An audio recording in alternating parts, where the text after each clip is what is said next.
participe. Cindy Lojas Porto Alegre. 9h23, estamos recebendo aqui no estúdio o secretário da Reconstrução do Governo Federal, desde o início do processo, ainda quando o ministro era ministro da Reconstrução, Paulo Pimenta, hoje deputado federal.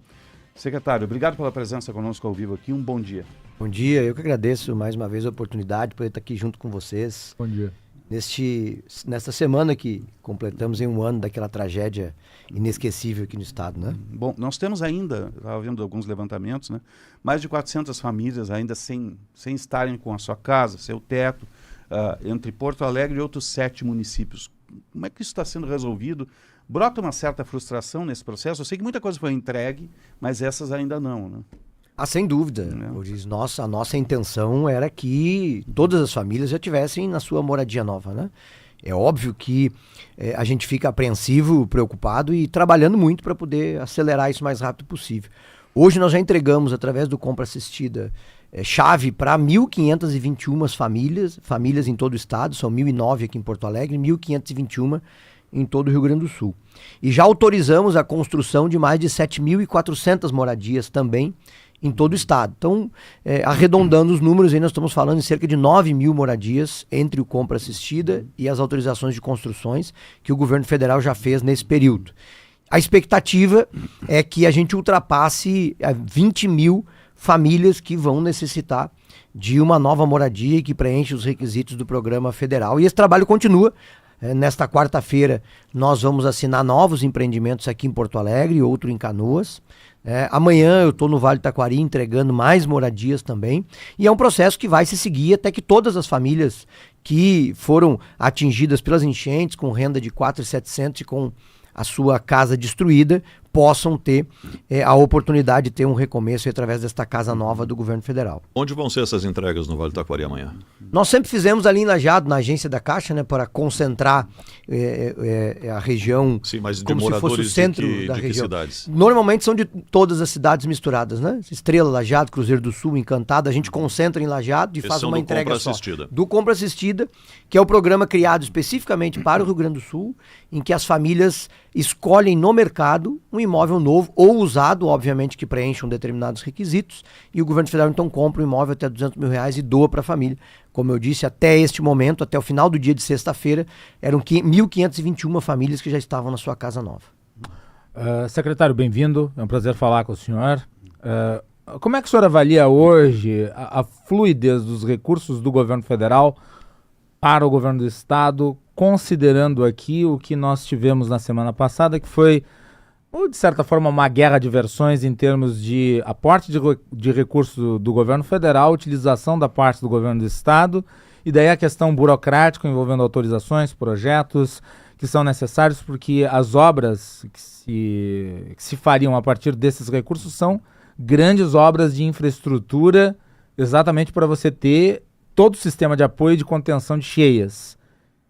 Qual é o status hoje e o que está sendo feito de concreto para longe das polêmicas de rede social? Na verdade, não é uma guerra de versões, né? É um fato que o governo federal, no final do ano passado, depositou no fundo da Caixa, como combinado, 6,5 bilhões para as obras de proteção da região metropolitana. Estas obras vão ser realizadas pelo governo do estado a pedido do próprio governador, que, se eu não estou enganado, em outubro do ano passado foi ao presidente Lula e pediu para que o governo do estado fosse o responsável pela realização dessas obras de proteção à região metropolitana, porque a nossa primeira intenção era fazer isso diretamente com os municípios. O presidente concordou e, portanto, o processo foi estabelecido com o governo do estado. E desde lá, o governo do estado ainda não tomou as providências necessárias para a atualização desses projetos, especialmente o do DIC de Eldorado e do Arroio Feijó, que são aqueles que têm o projeto mais avançado ainda de 2014, é necessária uma atualização. E por isso a nossa preocupação e por isso a nossa cobrança ao governo do estado, porque a cada semana, a cada mês que atrasa este processo, é um risco a mais que o nosso estado, especialmente a região metropolitana, está correndo, porque a gente não sabe quando virá uma nova enchente deste tamanho. Esperamos que nunca mais venha, mas se porventura ela acontecer, esse sistema vai fazer falta novamente. Então, portanto, o que o governo federal quer é que o governo do estado acelere o processo de atualização dos projetos para poder licitar as obras. E o senhor considera que haverá algum avanço efetivo ao longo dos próximos meses para Eu que isso se acredito que obtenha? sim, agora a partir também dessa nossa cobrança, o governador assumiu a responsabilidade e que não há os processos ainda atualizados, mas também agora, ao que tudo indica, a burocracia do governo do estado está andando e a gente espera aí que o mais rápido possível esses projetos possam ser atualizados, né? Primeiro esses dois, do Eldorado e Arroio Feijó, e depois é necessário ainda a contratação dos projetos das demais obras. Os 6,5 bilhões são obras que iniciam lá em Igrejinha e vêm descendo, passando por toda a região metropolitana até chegar em Porto Alegre. Esses todos não têm projeto ainda. A maioria deles não tem projeto, né? Tem apenas os estudos preliminares e por Mas isso... esses estudos não tinham que ser atualizados? Ontem à noite o governador Eduardo Leite, em entrevista ao Canal Livre, chegou a mencionar isso.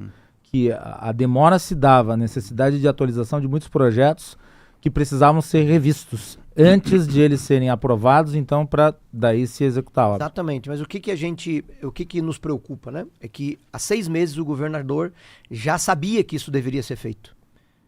Há 6 meses atrás o governo já sabia que era ele que ia fazer essas obras. E nesses 6 meses o processo não se mexeu.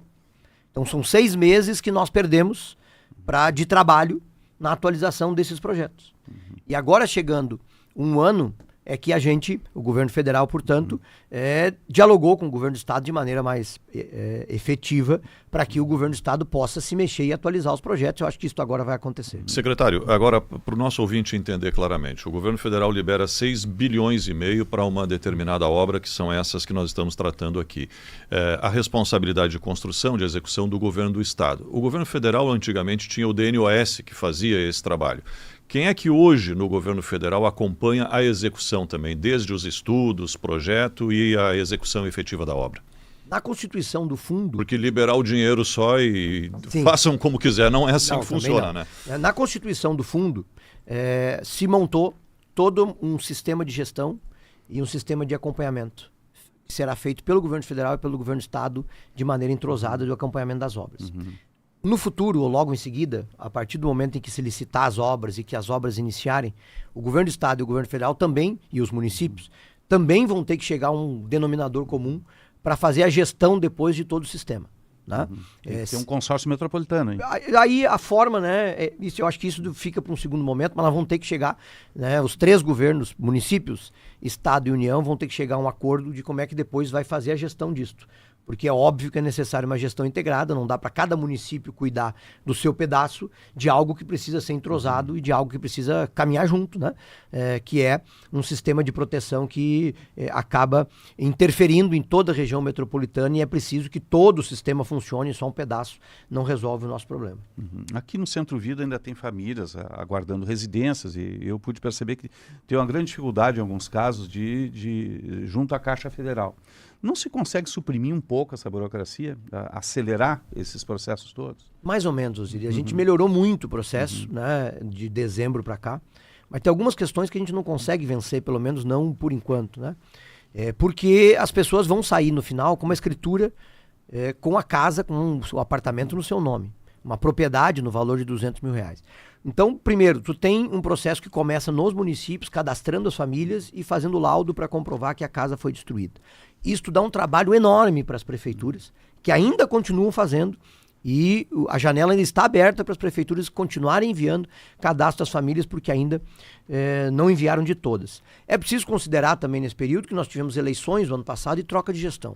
Por mais que não deveria interferir, mas interfere, né? Atrasa o processo, os municípios que tiveram a oposição ganhando, acaba também isso acontecendo.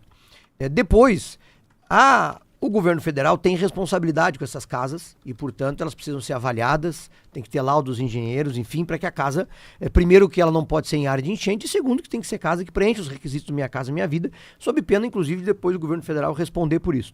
E esse processo é mesmo mais demorado do que a gente gostaria. O que não é diferente se fosse num financiamento privado nosso, de qualquer um de nós. Qualquer pessoa que vá no banco hoje financiar uma casa leva 90, 120 dias para fazer isso. E é o prazo também que está levando para o compra assistida que a gente está fazendo com as famílias, né? E da mesma forma a construção de empreendimentos. O empreendimento de moradia para essas famílias é um loteamento, é um condomínio. Tem canteiro de obra andando? Tem canteiro de obra andando Vale, em Porto Alegre, canteiro de obra andando Taquari. em Canoas, tem canteiro de obra andando em Estrela, em Encantado, né? Tem contratos que já estão assinados e aguardando sua ordem de início, né? E tem outros que nós ainda vamos assinar os contratos, né? 2 eu acabei de dizer que vamos assinar quarta-feira próxima e o trabalho segue até que a gente atinja a meta dos 20 mil imóveis. Secretário, ano passado, inclusive à época, ministro extraordinário da Reconstrução, Paulo Pimenta, chegou a mencionar isso. Houve uma série de golpes dados em relação ao auxílio reconstrução. E o governo prometeu um pente fino. E nós sabemos que é um procedimento complicado em termos burocráticos. Qual é a análise que se tem hoje sobre esses golpes que foram dados, e foram muitos? E o que se fez em termos de acompanhamento para que o dinheiro chegasse a quem precisava e se acionasse na justiça quem o tomou indevidamente? E nós estamos tendo esse mesmo cuidado agora com as moradias, né? Porque o processo é muito parecido e os requisitos também são muito parecidos. Nós já tivemos agora no Compra Assistida também diversas situações de casais simulando separação, de famílias que moravam no mesmo imóvel e depois fazendo cadastro individual para cada pessoa acima de 18 anos. O casal então, separa, teria direito a 2 casas, é isso? Quando ela separa, ela pede 2 casas. É. Que Isso absurdo. aconteceu? Vários, Absurdo. vários. horror Vários. isso. Não, nós coisa. temos várias situações, né? Vários. Tem gente que, por exemplo, que tinha casa de aluguel, mais de uma, inclusive, e que, portanto, não tem direito a uma moradia nova e faz o pedido agora também. Então, também o cuidado é por isso, porque os órgãos de controle também fiscalizam, né? E nós temos hoje, Macalossi, no Ministério da Desenvolvimento Regional, na Defesa Civil, um setor inteiro só trabalhando essas questões. Só checagem. Só checagem. E outro, um setor só trabalhando a questão jurídica. Porque tu tem, né, as fraudes e tem também pessoas que teriam ou se dizem ter direito ao benefício que acabam não ganhando e acabam entrando na justiça também, né? Então tu tem um setor inteiro no Ministério só tratando essas questões judiciais junto com a AGU, né, a Advocacia Geral Mas da isso União. não atrapalha o andamento Não. do que está correto, né? Não atrapalha. De forma nenhuma. Segue tratando tanto a parte das fraudes. Mas tem quanto um os panorama de quantas pessoas hoje estão a ver recursos que não chegaram ou número de casos que foram apontados e que estão sendo investigados? Nós temos hoje, no Ministério do Desenvolvimento Regional, como eu disse, todo esse setor trabalhando. A AGU fez, e junto com a Defensoria Pública da União, fez um trabalho muito importante visitando praticamente todos os municípios, né? E fazendo um contrabalanço ao cadastro que as prefeituras fizeram e ao governo federal para procurar que nenhuma pessoa que tenha direito não tenha recebido os benefícios, ainda que via judicial, e a gente está respondendo vários processos nesse sentido, né? E da mesma forma, em AGU encaminhando para a Polícia Federal as questões de fraude, né? Não tem um número específico sobre isso, vou pesquisar e vou te mandar, Macalossi. Agora, eu fiquei curioso com essa situação aí do casal que se separa para tentar 2 casas, né? É golpe. Quando ocorreu a enchente, o casal era casado, Isso. ou tinha união estável, ou seja, tinha uma relação formal. Não tem algum critério para isso, por exemplo, congelou ali, era a condição de vida naquele momento. Mudou, digamos que tenha se separado por uma circunstância natural e que realmente isso tenha acontecido, que não seja fraude. Mesmo assim vai ter uma casa só, porque era a condição naquele momento lá da enchente. Existe algum regramento nessa situação? Não, o regramento sem dúvida existe, né? Eu lembro que os R$5.000, por exemplo, era para quem estava na mancha. Isso aí. Né? Eu conheço até gente que estava na mancha e disse, mas eu não precisei, alagou minha rua, não estragou nada na minha casa, não vou pedir, não faz sentido. E não é uma nem 2 pessoas. Assim como tem gente que frauda, também tem gente muito consciente, né?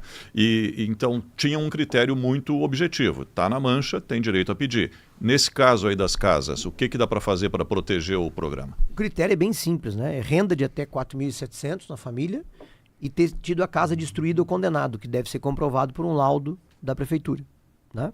Então, são situações muito simples, né? De, entre aspas, de comprovação. O que acontece? Como o volume é muito grande, são quase 20 mil famílias, né? As prefeituras, obviamente, têm um trabalho enorme para isso. E como tem lugares que as casas destruíram mesmo, e ainda as prefeituras não têm o cadastro desses locais que a gente pudesse fazer um antes e depois, né? Então, tu pega várias regiões aqui de Porto Alegre em que a prefeitura não sabe quantas casas tinham lá. Né? E ali em Cruzeiro do Sul, Encantado, enfim, que houve uma destruição total das casas e este cadastro não existia. Então, portanto, a gente sofre ou corre o risco de que uma família diga que tinha 2 casas num terreno. como foi destruído, a gente não tem essa aferição de maneira muito simples, né? Então tu também tem que contar com a boa fé das pessoas. Mandar um engenheiro lá para ver se tem as fundações, se realmente aquilo... Até mesmo esse é o caminho. Muito dos arquivos urbanos, em Porto Alegre aconteceu isso, acabaram sendo perdidos na enchente também. Né? A água levou. Esse é um processo diário, né? De conferência, de avaliação, e por isso às vezes que demora mais do que a gente gostaria também, para a gente poder evitar as fraudes. Né? O governo federal também fez entregas, foi parceiro nas construções de pontes, de estradas. Ainda tem entregas a serem feitas no estado? Muitas entregas. Só para vocês terem uma ideia, nós aprovamos mais de 1.400 planos de trabalho com a Defesa Civil. O plano de trabalho, ele é uma ou mais obras. Só para pontes, o governo federal já liberou recurso para fazer 330 pontes em 126 municípios do Rio Grande do Sul. Dos mais variados tamanhos. Dos mais variados tamanhos. E várias delas ainda sequer foram licitadas. Essa agora, sábado, eu fui a Canudos do Vale, lá fazer a inauguração de uma ponte. Sexta-feira estou indo a Forquetinha. Nós temos outra em Arvorezinha entregando, mas tem algumas que nem licitadas foram. Escolas, por exemplo, e postos de saúde, nenhuma foi licitada ainda daquelas que o governo federal deu dinheiro para reconstruir. Por que isso? Do zero. Por uma série de razões. Eu fui prefeito de cidade pequena. Porque trocou o governo das prefeituras? Às vezes sim. Eu fui prefeito de cidade pequena, então eu também compreendo a dificuldade das prefeituras. Então tu pega uma cidade como Cruzeiro do Sul, como Sirimbu, que são cidades pequenas. Cruzeiro foi arrasada. E no quadro dela, não deve ter mais de 2 ou 3 engenheiros. E provavelmente é engenheiro que trabalha 20 horas no município, não é de dedicação integral, né? Como era lá na minha Taquari. E aí tu imagina, numa tragédia dessa, esses poucos servidores ter que cuidar de tantas coisas ao mesmo tempo. Ele não consegue. Demora. Aí tu vai dizer, tá, Maneco, mas por que não contrata mais? Porque tem dificuldade de contratar, aí tem que fazer concurso, aí tem que... Enfim, tem uma série de coisas que os prefeitos às vezes também acabam ficando com medo. Uma contratação emergencial não seria uma solução? Seria se o Tribunal de Contas depois não apontasse. Isso. Então, eu vou te dar a tragédia, só para ilustrar aqui, a tragédia que aconteceu no Rio Grande do Sul seria, assim, o exemplo clássico para ensinar na sala de aula de contratação emergencial, né? 99% das prefeituras não fizeram. Porque tem medo de 1 ano, 2 anos, 3 anos depois o prefeito sair e ter que responder um processo por isso. E que infelizmente acaba acontecendo, né? Eu saí da prefeitura em 2020, eu ainda respondo notificações até hoje, não que tenha feito nada errado, mas acaba demorando. E esclarecimentos. Exatamente, né? Então os prefeitos também acabam ficando. Então eu compreendo, né? Eu compreendo as prefeituras em momentos como esse. Mas nós estamos fazendo um trabalho junto com elas, né? Agora fizemos um mutirão em todos esses casos de escola, já tem municípios que lançaram os editais, enfim. Então, quando tu pergunta se tem muita obra se entregue, tem muita ainda. A gente calcula que deve chegar ainda perto de 1.000 obras que vão ser realizadas ainda no nosso estado, seja de pontes, de estradas, de equipamentos públicos de um modo geral. Essas novas pontes, elas estão sendo construídas numa nova configuração, como por exemplo a de Arroio do Meio, que está 5 metros mais alta? Praticamente todas elas, né? Exatamente, né? E isso também é uma novidade da legislação da Defesa Civil. Porque como a Defesa Civil dá recurso para reconstrução, teoricamente seria para fazer igual aquilo que tinha. E pela primeira vez, por conta do tamanho da tragédia, a Defesa Civil autorizou fazer maior, fazer mais larga, fazer mais comprida, conforme, né, a situação. Essa de Canudos do Vale, por exemplo, que a gente entregou, ela ficou mais larga, ela ficou mais alta, ela fez em curvatura, assim, né? O pessoal não está vendo, mas enfim, é uma curva. Tá vendo? Estamos na live, né? Tá vendo, sim. Você está na live. Foi feitas as adaptações necessárias para que... Para durar mais e se preparar mais. Né? Uma enchente do mesmo tamanho não vai pegar nessas pontes novas aí que foram construídas. Sim. E esses recursos estão todos contingenciados já? Todos já separados, empenhados para os municípios, a maioria já pagos, né? Dos recursos que o governo federal anunciou para o Rio Grande do Sul, todos os que estavam com os projetos encaminhados já estão liberados ou empenhados para os municípios, né? São mais de 100 bilhões de reais que o governo federal já colocou aqui no nosso estado, nas mais diversas frentes aí de atuação, sejam no apoio às pessoas, com o auxílio reconstrução, que foram 430 mil famílias que receberam, seja nos convênios com os municípios ou com o governo do estado, né? Nos fundos ou nos planos de trabalho da Defesa Civil, o valor já ultrapassa 100 bilhões de reais. Secretário, e em relação, você mencionou a dificuldade dos pequenos municípios, é uma dificuldade permanente, né? Não apenas em relação a esses projetos, mas em relação a projetos em geral. Por exemplo, deveria haver acordo com o Tribunal de Contas, captação né? de recursos de emendas, por exemplo, tem uma dificuldade muito grande, porque você precisa apresentar projeto para então ter a destinação. Isso que o Osiris mencionou é muito importante.